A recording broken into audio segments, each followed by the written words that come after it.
سنرى الآن فيديو معنا لأحد علماء الشيعة يسمى الفالي، وهو يذكر قول قبيح منه.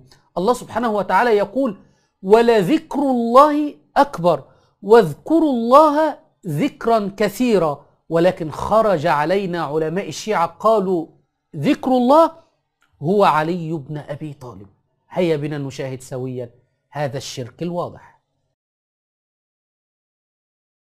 عند باب رحمة الله، عند أمير المؤمنين صلوات الله وسلامه عليه، لما بالرواية يسأل من الإمام الصادق سلام الله عليه: يا ابن رسول الله ما هو ذكر الله؟ قال: ذكر الله هو علي بن أبي طالب صلوات الله وسلامه عليه. روايات في فضل أمير المؤمنين بالآلاف حقيقة عن رسول الله. لم ينتهي الأمر بهذا، يقولون أن ذكر الله هو علي بن أبي طالب. حينما تريد أن تذكر الله تقول ماذا؟ تقول يا علي يا علي يا علي. أعوذ بالله من هذا الكفر الذي أوغل فيه الشيعة